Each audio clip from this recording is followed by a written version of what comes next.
Judicial commission ने सिंध और Lahore high court के चीफ जस्टिस की तकर्रुर की मंजूरी दे दी। जस्टिस आलिया नीलम को chief justice Lahore high court मुकर्रर करने की मंजूरी दे दी गई है, जबकि जस्टिस मोहम्मद शफी सिद्दीकी को chief justice Sindh high court मुकर्रर करने की मंजूरी दे दी गई है। Justice Aalia Neelum Lahore high court की पहली खातून चीफ जस्टिस होंगी।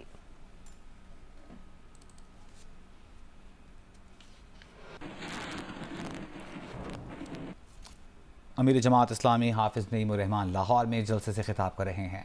हमेशा उस हुकूमत में मौजूद रहता है, वो इन हालात से भी फ़ायदा उठाता है, वो इन किसानों का भी इस्तेहसाल करता है, वो गंदम खरीदने के अमल में भी छोटे किसानों को अपना, और कपास की जो फसल है अगर 30% कम उसकी बुआई हुई तो आप सोच सकते हैं कि आगे चलकर क्या क्राइसिस आएगा।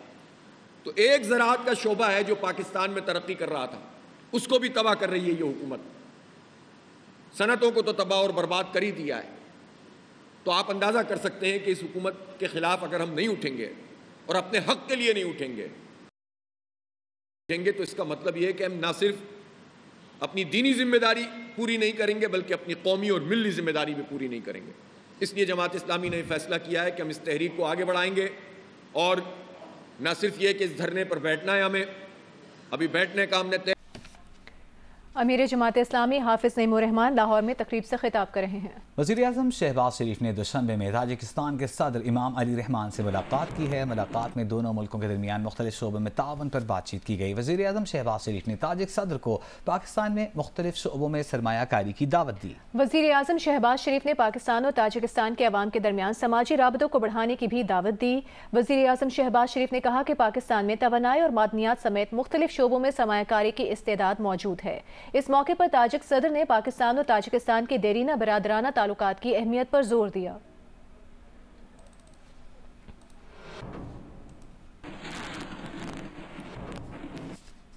मखसूस नशिस्तों के केस की समाअत के दौरान अटॉर्नी जनरल ने मौक़िफ़ इख्तियार किया कि सियासी जमातें आम इंतखाबात में कम अज़ कम एक सीट जीतने पर ही मखसूस नशिस्तों की हकदार होंगी। अगर आज़ाद उम्मीदवार किसी जमात में शामिल हो जाए तो मखसूस पार्लिमानी पार्टी का हिस्सा बन जाता है। जस्टिस मंसूर अली शाह ने अटॉर्नी जनरल से सवाल किया कि क्या इलेक्शन कमीशन ने सुन्नी इत्तेहाद काउंसिल को पार्लिमानी पार्टी तस्लीम किया है, जिस पर अटॉर्नी जनरल ने जवाब दिया कि SIC को पार्लिमानी जमात करार दिया जाना उनके इल्म में नहीं।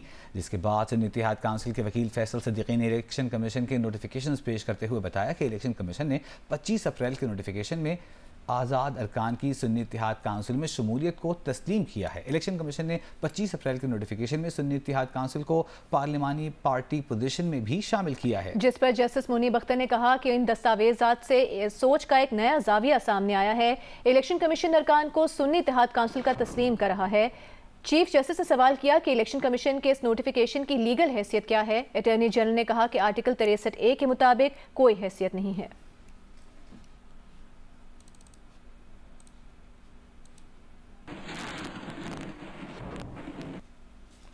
वज़ीर आला पंजाब मरियम नवाज की ज़ेर सदारत पंजाब इन्फोर्समेंट रेगुलेटरी अथॉरिटी से मुताल्लिक़ इजलास हुआ है। इजलास में वज़ीर आला ने इन्फोर्समेंट रेगुलेटरी अथॉरिटी के क़याम के लिए कानूनी कार्रवाई जल्द मुकम्मल करने का हुक्म दिया। इजलास से खिताब में वज़ीर आला पंजाब मरियम नवाज ने कहा कि अवाम को महंगाई से निजात दिलाने का आज़म गैर मुतज़लज़ल है।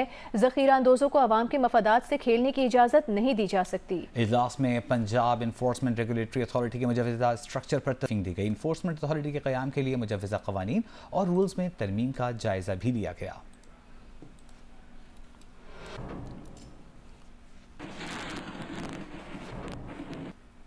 आगे बढ़ते हैं, आपको बताते हैं भारतीय रियासत उत्तर प्रदेश में हिंदुओं के मजहबी इज्तिमा के दौरान भगदड़ मचने से हलाक अफराद की तादाद 87 हो गई है। हलाक अफराद में 50 से ज़ायद ख़वातीन भी शामिल हैं।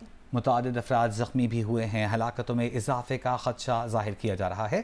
भारतीय हुकाम के मुताबिक भगदड़ मचने का वाक़या उत्तर प्रदेश के ज़िला हथरास के देही इलाके में सत्संग पूजा के दौरान पेश आया। कायम मुकाम सेक्रेटरी जनरल PTI फिरदौस शमीम नकवी इस्लामाबाद में मीडिया से गुफ्तगू कर रहे हैं। जिस तरह आपको फॉर्म 47 और 45 का पता है, अब तो बातें बड़ी खुल के हो गई हैं। पाकिस्तान को इस्तेहकाम देना है तो जितने इदारे हैं पाकिस्तान के, उन सबको आईनी हदूद के अंदर रहते हुए काम करना है। चाहे वो सियासी जमातें हों, चाहे वो इलेक्शन कमीशन ऑफ पाकिस्तान हो, चाहे वो सुप्रीम कोर्ट हो, चाहे इस मुल्क की मिलिट्री स्टैब्लिशमेंट हो।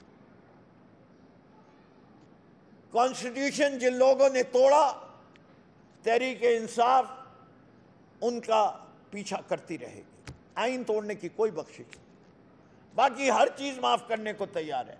ये भी वादा करने को तैयार है कि किसी के खिलाफ हम कोई एक्शन नहीं लेंगे। लेकिन जो लोग आइन के साथ खिलवाड़ कर रहे हैं या उसको रद्दी कागज समझते हैं, हम आइन की violation playing with the constitution court of law में साबित करेंगे और सदा कोर्ट ऑफ लॉ देगा।